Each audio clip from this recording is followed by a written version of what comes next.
So Buddhist Boardroom, what's that about? I have no idea. I have many, many questions in this life.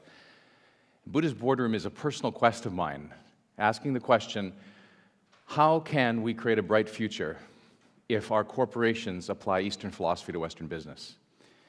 And it's something that started with my journeys living in other parts of the world, living in Florence, where I studied painting.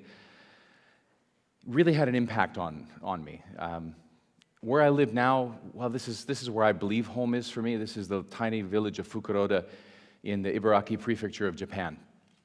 And I split my time between Vancouver and Japan. My wife is Japanese, and Japan has had a huge impact on everything that I do. The first time that I went to Japan and my wife introduced me to her father, he introduced me to these, which were his 17th century samurai swords, and he wanted me to understand how precious his daughter was. I do understand. In Canada, we just polished the shotgun, but I got the message. So Japan has a huge impact on me in many, many ways. And beyond the work that I do with corporations trying to transform what they do, I work with schools. And what I'm trying to do with schools is to transform them so that they look less like this and more like this, so that this will stop happening. The work that I do with schools is about helping us change what happens here. Because if we change what happens here, we can change what happens here and here and here and here. We have a small percentage chance of affecting change here, but it could happen. And if we affect what goes on there, we change what goes on here. Because kids are 20% of our population, but they are 100% of our future. They're the most important people on the planet at this time. That's why I'm so dedicated to working with schools. And I try to help adults and help schools to understand what's going on in the world outside of school, because like it or not, the digital disruption has already occurred. You know, we see the world's largest software vendors don't write the applications. We have the world's most popular media content, our provider creates no content. The largest phone companies own no telecommunications infrastructure. The biggest cinemas don't even own a movie house. The biggest accommodation providers own no real estate. And the biggest taxi company owns no taxis.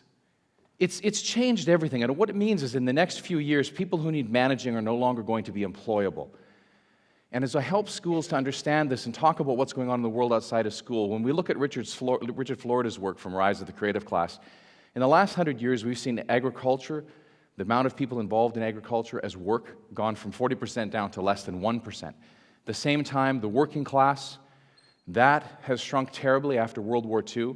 The service class, which were the helping professionals. See, as we grew the middle class, we needed more support and more assistance, more services. Those have been in decline ever since 1990. And the only growing sector is the creative class.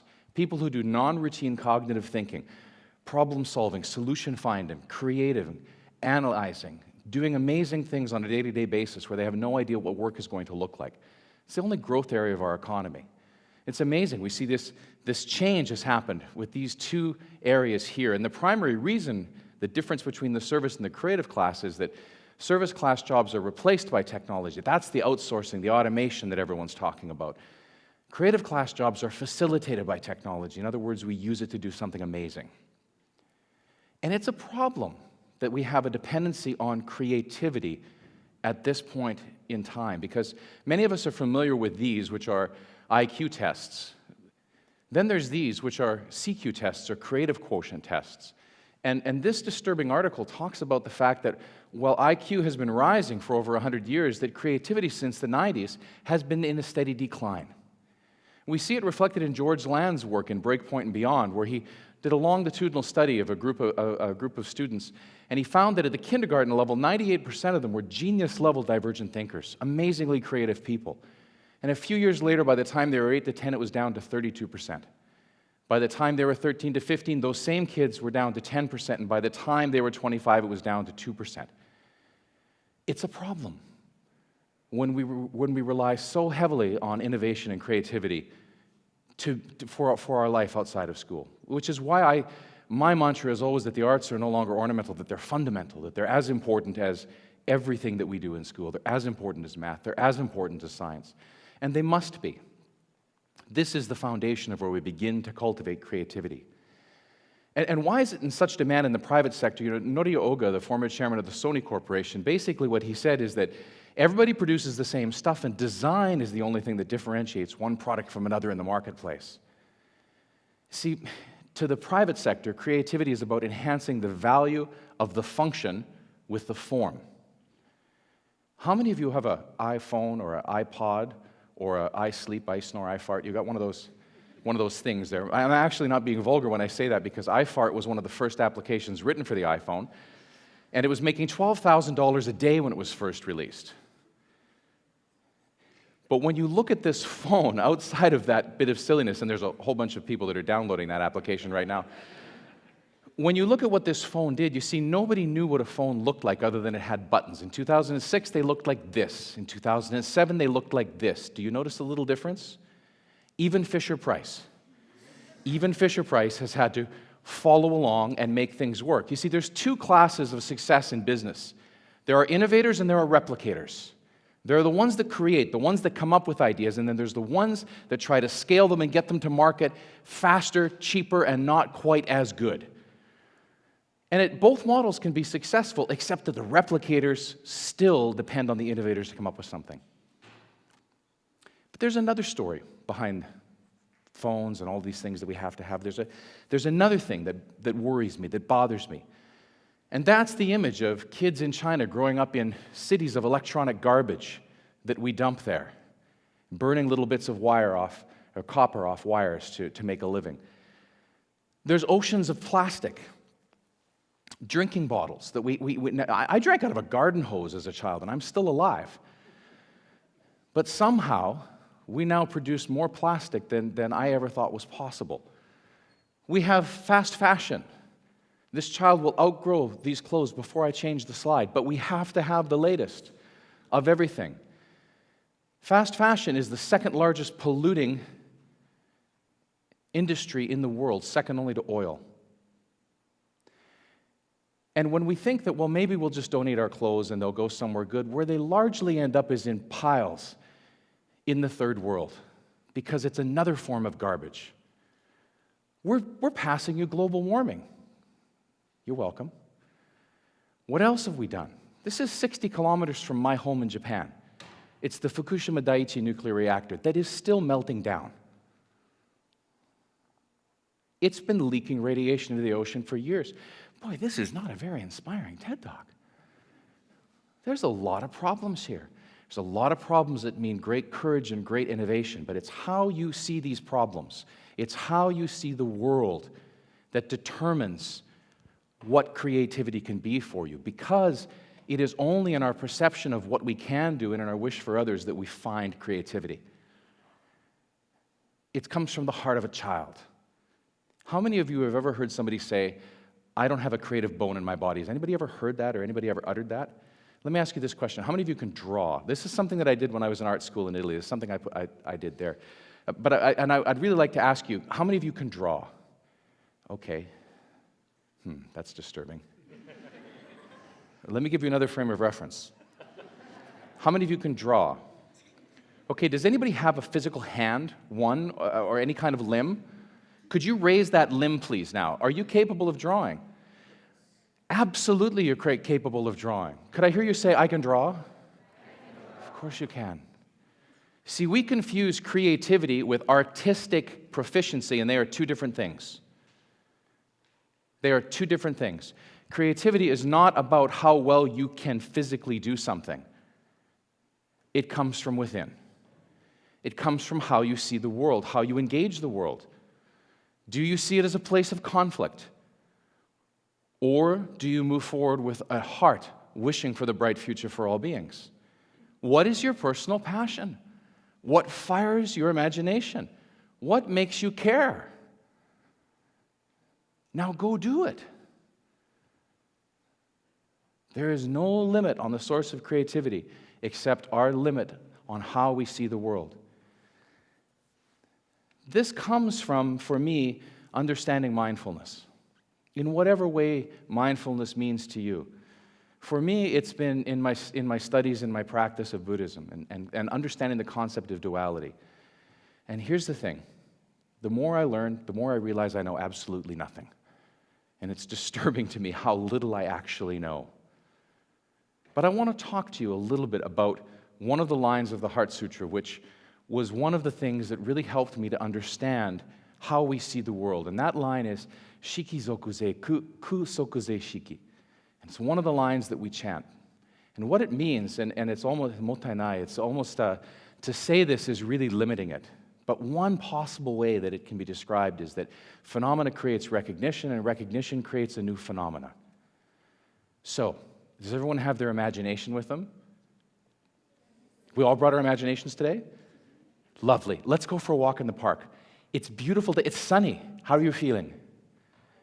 It feels good, yes? There's big fluffy clouds. They even have a smile just for you. It feels good. You know what I see in the park all the time that makes me happy? Puppies! Who doesn't like a puppy? And he's so cute. Look at that little puppy. Okay, get out of here, you little rascal. How are you feeling? Tell me. Feels good. You know what happens sometimes when puppies play in the park? Uh-oh. I just want to remind you, it's a very hot day. So some things are starting to get fresh, and maybe the flies. How are you feeling now? That's so good. The fly's very happy. And then along you come, and you know what happens next. How many of you have done this? How are you feeling now? What happens when this happens? How do you feel? What do you say? No, we can't say that. That's very clear. Oh, that dog. Oh, that owner. So irresponsible. How could they do that? My new shoes. And they're yellow. What a terrible thing. See, the thing is that a phenomenon, it happens, created an occurrence. You chose the outcome. Let's tell a different story. What if I told you that the puppy has cancer and was being put down that afternoon? This was the last walk that owner was taking with his dog before he took him to be put down. Now it shifts. Now maybe you see a different story. It's not about you. Now maybe it's about others. And that's a new recognition. The point is, recognition is our own creation. How we see the world is our own creation. There is a difference. When we look at an apple, we think that the process is that light bounces off the apple, comes back to our eye, and we see the apple. Well, that's not quite so. That's eyesight. Recognition is a different process, you see, because what happens if one day when you bit into an apple there was a worm, or worse, half a worm? Now there's something else that goes on in your brain. You see, when the light bounces off the apple and comes to your brain, it actually doesn't come to your brain. It gets stopped by what we refer to as the karmic filter, the thing that prevents us from seeing. Because in your subconscious is the apple, and then there's the worm. And what comes up into your mind is a combination of those two, and now we project that out to the world. We choose what we see in the world. We choose the story. And it's in doing so that we have the opportunity to see unlimited possibilities in the world. This is recognition. See, because Shikizoku phenomena created a recognition, recognition created a new phenomena. You're upset. You're unhappy about your shoes, and you take it out on someone else, when you could have chosen a different recognition. And the cool thing is you can choose a different recognition about what happened in the past, which can change what happens in the future. You see, when we look at the apple, yes, there's the apple, yes, there's the worm, but we also say that there is what we call the seeds of the Buddha nature, the unlimited possibility of what we see. And now we can decide what comes. And we can project that out into the world, and the world can be anything that we decide it to be. And this is how we break the karmic filter. This is how we see unlimited possibility, which is the source of creativity. It comes back to, what do we see? And the best way to do this is through what we call holding ego. And that doesn't mean to get rid of your pride. It means to hold on to yourself a little bit. And one of the best ways that we find to do that is with sesshin. The sesshin is the little tingling point in the bottom of your heart. You all felt it when I told you about the dog's owner. We all felt it when we saw this picture. We all felt it when we saw pictures of kids in Israel and in Palestine, victims of war. We see it in my country where people have been disrupted by tsunami. And when we take the wish that's in our heart, when we are willing to connect our suffering to the suffering of another person, and we're able to expand our wish beyond ourselves to include them, that's when we really have the possibility of breaking through karmic filter. That's when we really have the possibility of seeing unlimited possibility and creating for the entire world. What you see in the world determines what you can create, and your creativity is only limited by what you see as possibilities. I encourage you to see the possibilities. Do you see the little instance, or do you see that little puppy that my wife loves so much? Do you see the worm? Do you see the apple? Do you see somebody yelling, or do you see somebody who needs help?